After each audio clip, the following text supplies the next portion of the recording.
I'm very simple when it comes to adding books to my home library. Is it a Black author? Is the cover cute? Give it here. I don't really require much. So I've been getting book mail lately, whether it's stuff I bought or books that were gifted to me. And I haven't been showing them off like I should. I'm going to call this series Cover to Cover. So I'm going to show you a cover and then I'm going to read the blurb. Let's do it. This book right here, look at the cover. It's gorgeous. It's absolutely gorgeous. This particular book, I know I'm going to like it. It's about Cleopatra. It's written by a Black woman. Let's get into the blurb. Cleopatra tells her own story in this evocative and sensuous historical epic from the best-selling and award-winning author of Faybound and the Final Strife. You know my name, but you do not know me. Your historians call me seductress, but I was ever in love's thrall. Your playwrights speak of witchcraft, but my talents came from the gods themselves. Your poets sing of my bloodlust, but I was always protecting my children. How willfully they refused to concede that a woman could be powerful, strategic, and divinely blessed to rule. Death will silence me no longer. This is not the story of how I died, but how I lived. Now, just reading that blurb, it reminds me already of I, Medusa by Ayana Gray. And I absolutely love that book. So I'm ready to read this. I need to move this up my list, actually. This is a book that I constantly heard about when it first came out. This book is still pretty new, but let's get into the cover. In the Gray by B.B. Reid. This is what the back looks like. Yes. This is the story of the lion and the dream. This is the calamity of us. Atlas. I know what they say. Grief makes you do things. After the year I've had, I'm bathing in it. Dad's dead. Mom is mom. My boyfriend and best friend are too busy screwing to comfort me. When a letter arrives with no return address telling me where to go for a new start, I don't hesitate. I pack some clothes and what's left of my life and run. But I didn't expect the fire waiting for me when I arrived. I didn't count on the burn. Rowdy Ray. They call him the Lion of Idlewild. Me, I call him Boss. He's the key to my past and the path to my future. What happens next is our twisted secret. Rowdy. Who is this girl? Atlas Beck? That damaged young thing shows up at my place of business and tells me she's my new receptionist. I should have fired her. I would have fired her if she hadn't begged so beautifully. Atlas told me not to let her go, but she didn't know what she was asking. And now, it's too late to put the crazy back in the cage. Like I said, I had no idea what this book was about. I do not read the back of any book. I see the book, I like it, I bought a book. But I've heard that this book wrecks people. I don't know why, but I like that. So I'm going to move this off the list too. Next up, Murder at the Wham Bam Club by Carolyn Marie Wilkins. We can already tell by the cover, it's giving Harlem Renaissance. And I love Harlem Renaissance.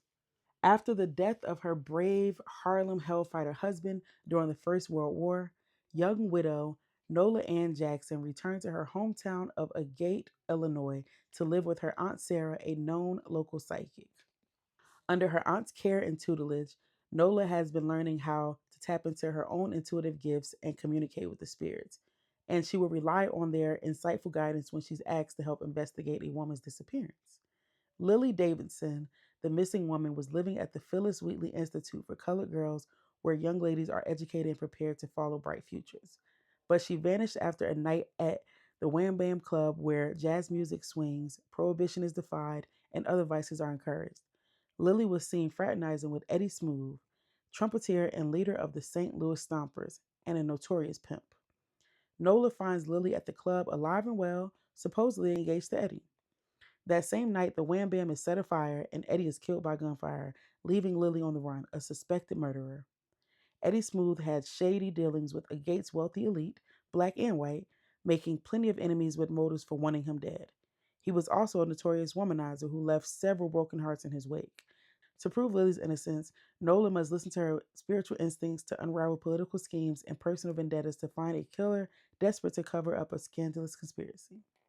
I have read a few Harlem Renaissance murder mystery type stories, so this sounds interesting. I like this. It also gives me the vibe of something I'm reading right now. So I'm reading a historical fiction book right now by Leslie Penelope called The Monsters We Defy. And that is also a story of a Black woman with kind of spiritual, psychic, speak to the dead kind of abilities. And she uses that to help people as well. But it's a more of a twist to that story. So it kind of feels like this. So I definitely need to finish that book before I start this one so I don't mix up the two. Unlike Before by J.B. Vample. Now, this book is kind of special because one of my friends actually did some of the artwork that's inside of this book. So on the end pages, right here, and then she also did the end pages here. And this is my friend Tasia. Shout out to T Simone Visuals and her graphic design and her art. She's amazing. But yeah, get into the cover. We'll get into the edges. Beautiful. A love neither expected begins at first sight. Since divorcing her ex husband 9 years ago, 39-year-old Patience Harvey has focused on rebuilding her life and raising her 8-year-old daughter, Noelle. Thriving and content with her career and her growing family, the last thing that Patience is thinking about is entertaining another relationship. Running a successful construction company from the ground up has kept Michael Carter busy. However, after 3 years as a single man, the 37-year-old bachelor has reached the point where he's longing for companionship but feels that he's missed his chance. That is, until an unexpected detour to a bakery leads him to meet a fellow patron who immediately catches his eye and, unbeknownst to her, captures his heart. Patience never imagined that a pit stop for a few pastries would put her in the presence of a man who could make her consider diving back into dating. Yet, as she continues crossing paths with the enticing Michael, she knows she's ready. However, as courtship flourishes into romance, Patience's past resurfaces, threatening not only their bliss, but her sanity. Will Patience's past trauma tear this new relationship apart? Or can she and Michael overcome the obstacles thrown their way to reach their happily ever after? This feels like cutesy, but with drama. Now, this book I have read, but this is a special edition, so let's pretend I haven't read it. Get into it. This is Wonder by Christina C. Jones, one of my favorite romance authors. It all came down to me, the one who followed the rules, never went looking for trouble. I kept to myself. I just wanted to take care of my family, to not constantly look over my shoulder, worried about the things that went bump in the night. I just wanted to survive. But that wasn't meant to be. As luck or fate or something would have it, the trouble found me. I followed a rabbit through the wreckage of a half ruined world to get back what was mine and wound up at the end of it, in Wonderland. But there's nothing magical about it. While Wonder does feature a central love story, it is not a contemporary romance novel, and that it is not. There is some romance in this book, but it's like a dystopian retelling. Now, this one, everybody knows this book. Yeah, I've been waiting on this. We finally got their book.